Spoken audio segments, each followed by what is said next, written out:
An Iranian-made Shahed drone launched by Russian forces heads towards a Ukrainian air defense system.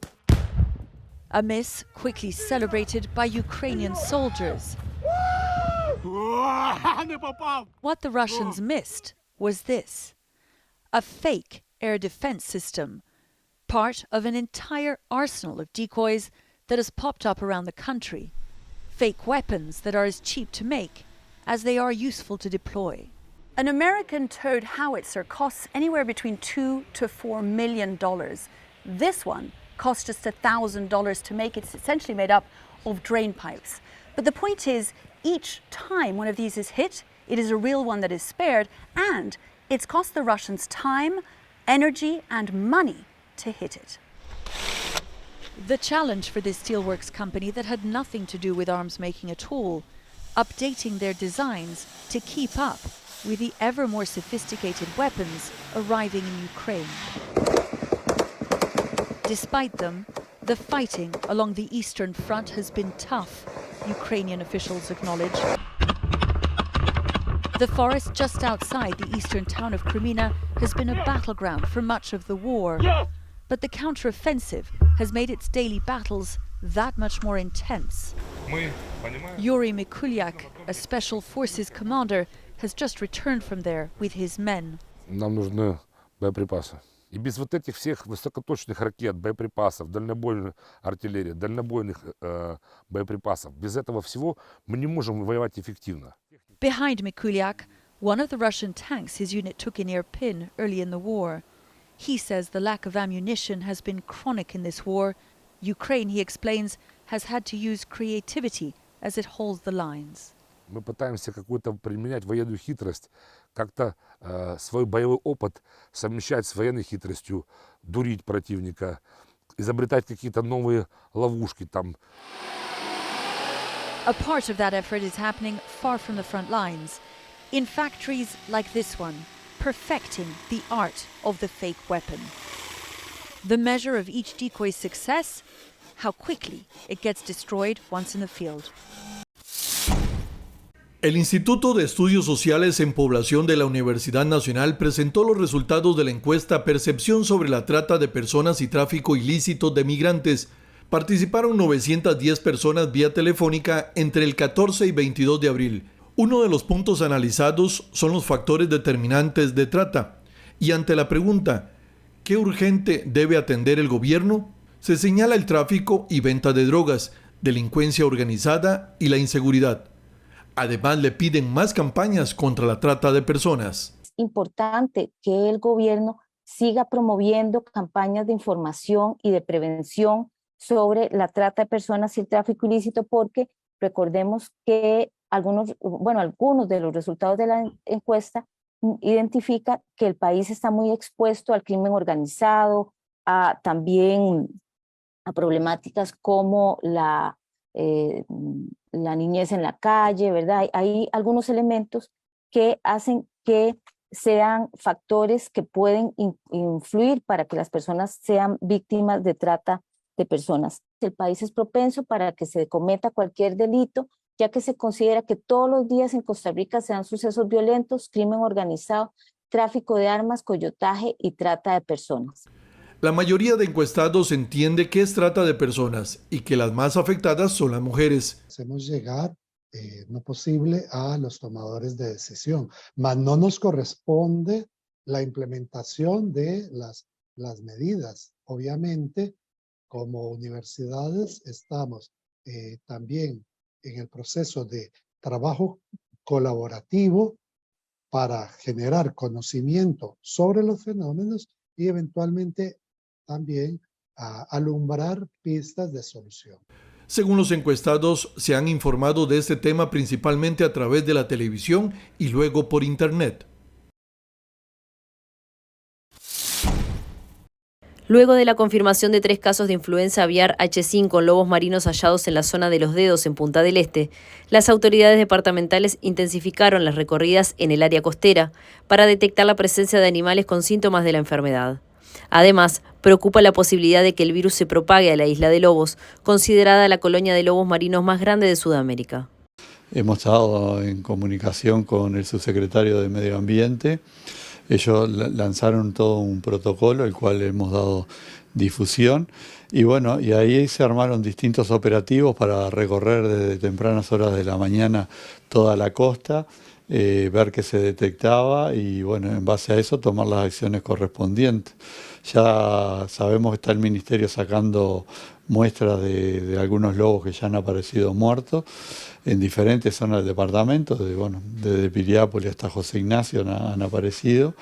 Y en este momento estamos recorriendo nuevamente y es un procedimiento que vamos a seguir haciendo hasta última hora de la noche.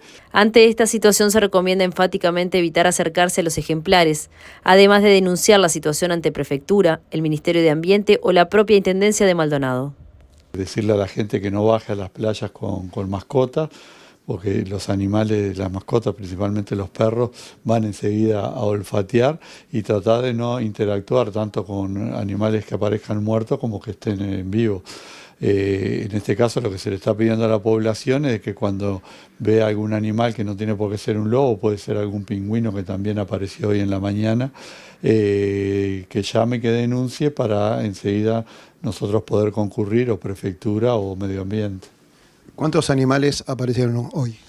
Hasta el momento lo que tenemos contabilizado desde la madrugada son unos 14, 15 animales. Comunicó a Hidrografía temprano, yo después hablé con el director de Hidrografía de acá de esta zona, hablé también con la gente de Prefectura, hablamos con los alcaldes, el alcalde incluso quedó de ir a hablar con los pescadores, que en la zona del puerto es un lugar donde siempre salen y se interactúa con algunos animales. La Prefectura ya tomó recaudos en cuanto a eso, me manifestaron, incluso con alguna empresa de seguridad que tienen contratada también, así que bueno, estamos tratando de ver todo eso. Había algunas excursiones que se hacen a Isla de Lobos, también están viendo Prefectura ese tema. Justamente hoy se cambiaba a la persona que está en el faro de la isla. Y bueno, estamos en continuo contacto con Prefectura para ir viendo cómo seguimos actuando, ¿no? ¿Es posible que se clausuren los viajes a la Isla de Lobos? Bueno, eso es lo que están viendo. Igual las visitas que hay a la isla no baja, la gente que va en la lancha no baja, pero bueno, es algo que está evaluando Prefectura. Some fun at the splash park before the Yates brothers go back to school tomorrow. Their mother preparing them for summer-like temperatures. Short sleeve shirts, just try to keep them as cool as possible, send them with a lot of water. 14 Boston schools do not have air conditioning, including the Mather School in Dorchester. Today, a stack of fans was delivered. One of the many steps being taken to keep students cool in the classroom. And right now, we've checked with all of the schools. They have plenty of fans. We're, again, opening windows to get the hot air out. The district is also making sure there's lots of water available. Right now, I think getting through tomorrow, the schools that we've spoken to and the leaders feel comfortable that we'll be able to do that. It's going to be tough. It's going to be tough. A teacher we talked with is concerned, hoping the community will step up. But we do need the air conditioning, we do need the fans. I don't know where we can get them from, but we need them now. Mayor Wu says the city is looking at long-term improvements to aging school buildings. We are also working really hard to just help provide that big picture plan for how we're going to improve and redo many of the buildings. Resulta muy molesto e inquietante que el párpado comience a temblar, sobre todo cuando está en una conversación con otra persona. A eso se le conoce como mioquimia, una contracción sostenida, espontánea y no controlable. Son muy similares al hipo. Es por una irritación, ya sea del ojo, que en este caso pues estamos hablando del párpado. Generalmente esto no es algo grave, está asociado a ciertas cosas, como por ejemplo irritación ocular. Por ejemplo, ahorita que tenemos bastantes cambios de clima, hay mucho ojo seco y por el ojo seco tiembla el párpado cuando ya hay mucha irritación ocular. Otras causas son, por ejemplo, infecciones oculares. Son autolimitadas. Autolimitadas es que pueden durar 3 días, 4 días, 5 días, pueden durar un mes, pueden durar 3 meses, desaparecer y luego volver a aparecer. Principalmente cuando son originadas por 2 cosas. Por la ansiedad que está a pie a pie de pedir en estos tiempos, y la falta de sueño y el cansancio. Los médicos estiman que cerca del 90% de la población ha padecido en algún momento de esa descarga eléctrica en el párpado. Es el caso de don Cruz Alvarado, quien cuenta lo incómodo que es lidiar con ese padecimiento en su trabajo. Algunas veces yo lo he relacionado con la presión arterial, otras veces ha sido tal vez por mucho estrés, otras veces ha sido por resequedad en la vista, ¿no? Porque molesta, porque en un momento dado uno va manejando y comienza y uno tiene que ir concentrado en lo que va haciendo, principalmente si uno va conduciendo, porque uno quiere, en el caso mío, yo quiero quitarme los lentes para comenzarme a tocar el ojo, que no es correcto. Pero a pesar de todo, la mioquimia no es una condición maligna, pero sí una bandera roja. Un estado de alerta que nos dice que estamos haciendo algo mal, ya sea nutricional, si hay déficit de magnesio o cualquier otra vitamina, manejando mal el estrés o la ansiedad. Si al paciente también se le diagnostica algún trastorno de ansiedad, hay que tratarlo farmacológica o psicológicamente, porque el temblor en el ojo, en el párpado, solamente es el inicio porque también son pacientes que adolecen de dolores de cabeza, de dolores de cuello, porque el cuello es el epicentro del estrés, son de colitis, de gastritis, de dolores musculares. Los médicos recomiendan consultar y realizarse exámenes una vez al año para evitar que esto se vuelva problemático en la vida diaria. Para el noticiero, Tatiana Arévalo. A pampering pedicure can help melt the stress away. But before you get your toes done, do your research. Potential dangers for pedicures can include infection of the toenail area. It can include infection of the skin around the toenail. Podiatrist Joy Rowland with Cleveland Clinic says to keep feet healthy, be aware of 3 types of infection: fungal like athlete's foot, bacterial of the toenail or toenail unit, and viral like plantar warts. If you end up getting an infection of any one of these things, it can progress and cause more serious infection. Rowland says the first thing to do is to pre-screen the salon. Make sure instruments are sterilized. You want to make sure that in between clients, the bowls are being disinfected. She says proper technique matters. Cutting toenails too short can result in an ingrown toenail or infection. When it comes to callus removal, skip the metal scraper, which can cut into the skin, and skip shaving, which can also create cuts. You want to wait at least 24 hours before you go to the salon and without shaving your legs. Signs of infection include whiteness of the toenail, yellow, flaky, or crumbly nail, redness, pinkness, or swelling of the nail. See a doctor if you have any of these symptoms. Rowland also recommends giving your toes a break. Wait for another 1 or 2 weeks and let your toenails essentially breathe. For Health Minute, I'm Mandy Gaither. El ambiente cada vez está más contaminado y ello está enfermando a los que ya tienen un cuadro alérgico o condiciones respiratorias. Pero también hay alergias de piel y todas ellas pueden ser perennes porque se consideran inflamatorias. Donde hay una estimulación continua, en Puerto Rico pues yo entiendo que tenemos más alergias perennes que en otros lugares, ¿verdad? Yo no he estado en Estados Unidos en varios sitios porque tenemos la exposición no solo al ácaro, al hongo, cucaracha, mascotas, que son alérgenos que se consideran perennes dentro de la casa, pero tenemos el embate del polvo de Sahara ahora, que antes era episódico y ahora se ha convertido en continuo. Dependiendo del área, son los síntomas. A las mucosas más expuestas, ¿verdad? Obviamente ojos, nariz, podemos inhalar, pero la piel también puede ser un órgano de exposición y van a tener los síntomas en piel, pues la eczema, el picor, la urticaria, la roncha, en los ojos, pues la conjuntivitis, que es el lagrimeo, el picor, el enrojecimiento de ojo y nasal y nasofaringeo, pues estornudos, picor, congestión. Y en los pulmones, pues asma, ¿verdad? El síntoma más clásico, que es broncoespasmo, que es inflamación de los bronquios, y una etapa secretora, que ahora hemos visto pues que se han potenciado con esto de la pandemia. El diagnóstico se basa en los síntomas y la exposición a los diferentes alergenos. En el caso del polvo del Sahara, preocupa que cada vez son más densas esas nubes y permanecen más tiempo. Me preocupa, ¿verdad? Porque están los alergenos que ese polvo puede cargar y están los irritantes que cogen el camino. Y ahí es donde están estas micropartículas que son inorgánicas, muchas de ellas, y entran al pulmón y mantienen un proceso inflamatorio y es añadido al proceso alérgico. Pero es cierto también, las temporadas, pueden haber temporadas consecutivas, como tenemos en primavera los árboles, verano las gramas, y entonces en el otoño los pastos y malezas, que pueden venir consecutivos y también pues presentarse como un cuadro perenne al paciente que es sensitivo a todas ellas. En Estados Unidos pues más estacionario, y como también las estaciones son más marcadas, pues se pueden definir mejor, pero aquí pues es un patrón que es más continuo.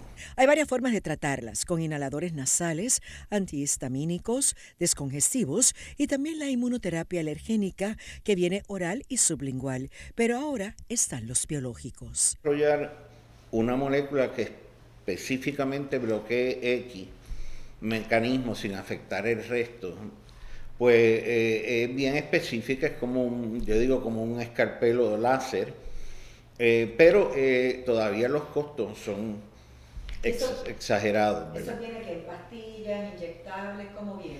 Bueno, los monoclonales, los biológicos, en su mayoría son subcutáneos, inyectables debajo de la piel, o pues hay algunos que son intravenosos. Lo importante es, si le recetan medicamentos de mantenimiento, usarlos y así evita las exacerbaciones.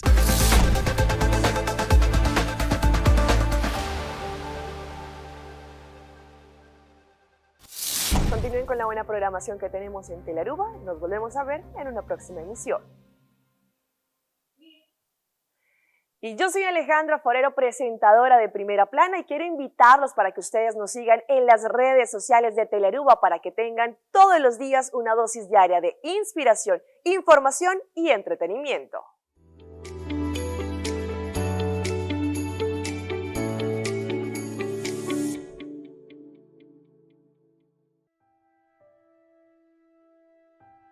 Hobi gente ta quiere, cultura cacho también es un cos. Con tintur caminho de drume.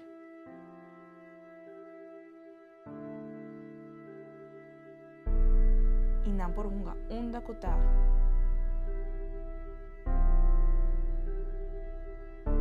Sigur, tur caminho de coi comenta.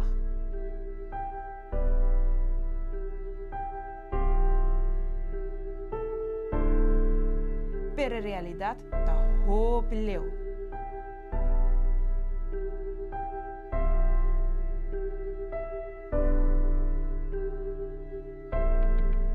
Stop está aqui. Por favor, steriliza e castra vossa mascota.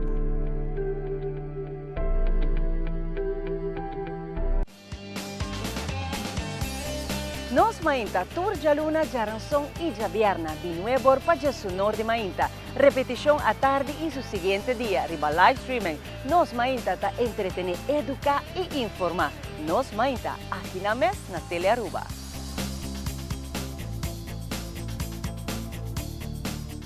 Hasta aquí nuestra información por el día de hoy. De parte de todo nuestro equipo de trabajo, les agradecemos como siempre por su fiel sintonía. Continúen con la buena programación en Telearuba. Nos volvemos a ver en una próxima emisión. 3, 2, 1, clean. Mi nombre es Jerica Benítez, trabajo en el departamento de Telenoticia, en el área de Primera Plana. Recuerda seguirnos en nuestras redes sociales porque tu opinión es muy importante para nosotros y queremos saber qué te gustaría mirar.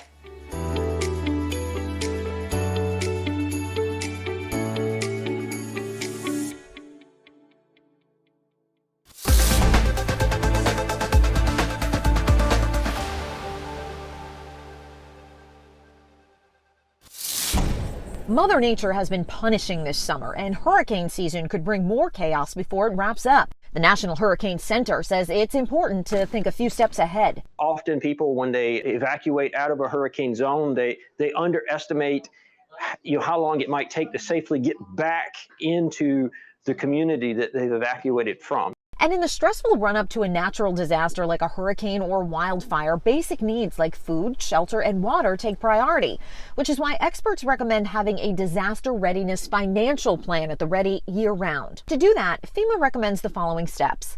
First, gather your important financial documents and contacts. For documents that are paper only, take a photo and keep some cash in a safe place in case ATMs or banks are inaccessible.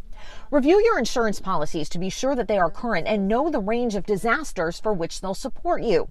FEMA also suggests safeguarding paper and electronic copies of all files in safe locations and updating items anytime there's a big life change like a move, a job switch, or the birth of a child. If households update a plan periodically, it's one less thing to think about when emergency is imminent, information flow is rapid, and decisions need to be made quickly. Just focus on the information that is pertinent to you, your area, and that is actionable. In Washington, I'm Karen Caifa.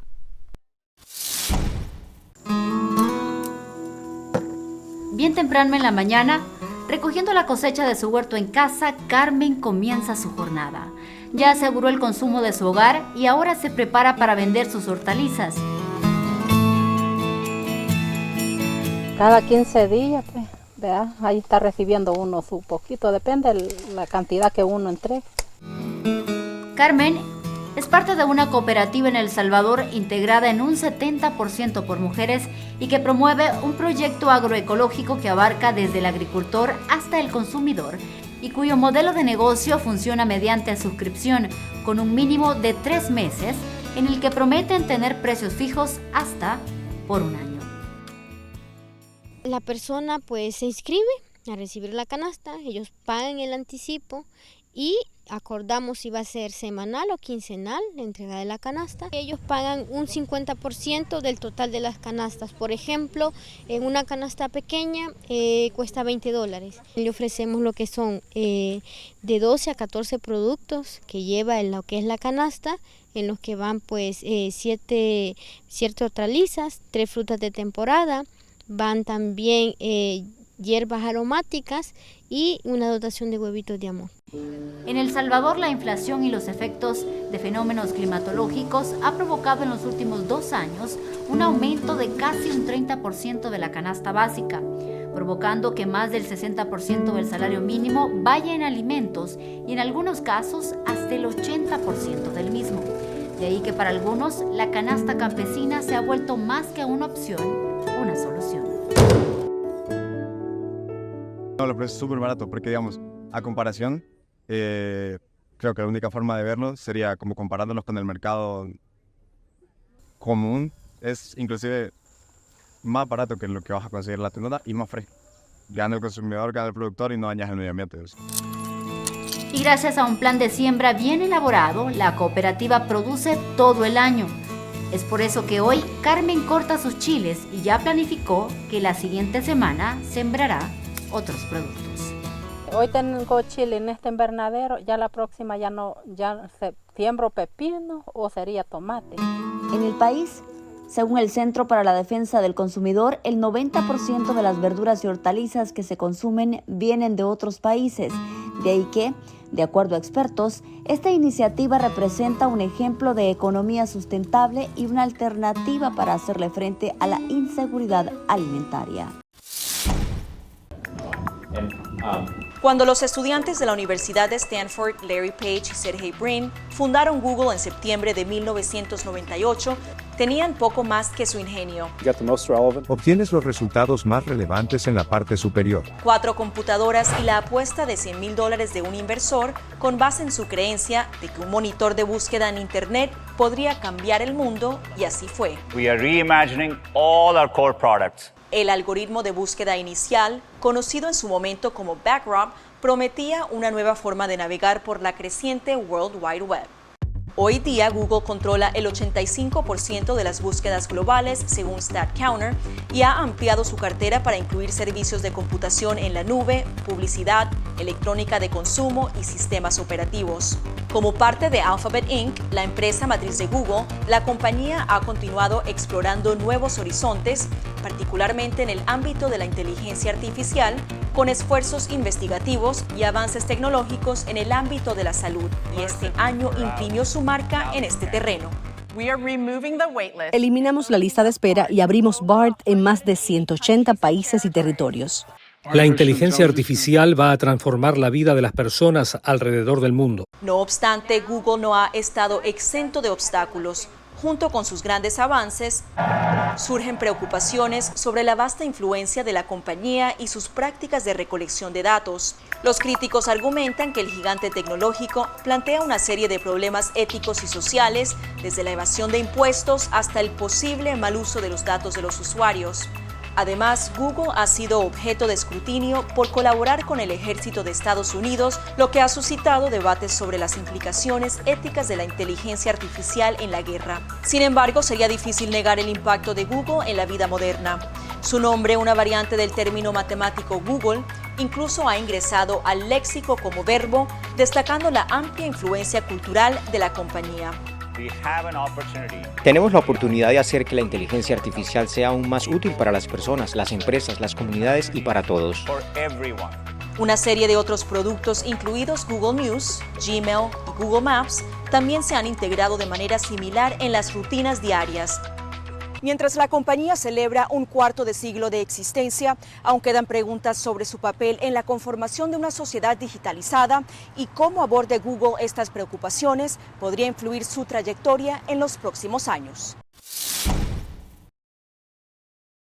El Golfo Dulce, en el Pacífico Sur de Costa Rica, ha sido galardonado con el prestigioso reconocimiento de convertirse en el primer lugar en Latinoamérica como primera área declarada Patrimonio Natural de las ballenas y delfines en esta región. La área de patrimonio de ballena es una declaración internacional. Es muy prestigioso porque está dado por World Animal Protection y la Alianza Mundial de Cetáceos. Y es una manera que podemos garantizar que siguen llegando más ballenas y delfines por protección, pero también a fortalecer las comunidades y también mejorar lo que es turismo sostenible y responsable. Es muy importante porque esta acreditación reconoce al Golfo Dulce y a su comunidad como un destino turístico responsable en el avistamiento de cetáceos. Además, nos posiciona entre los 8 destinos del mundo con esta acreditación y el número 1 en Latinoamérica.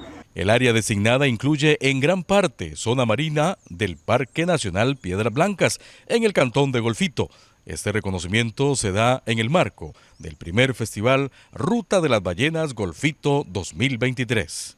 Nos sentimos muy contentos y también decirles a la población del pueblo de Costa Rica, primero que nada, gracias por habernos visitado porque fue todo un éxito, y segundo, que las ballenas del sur estarán con nosotros hasta finales del mes de octubre.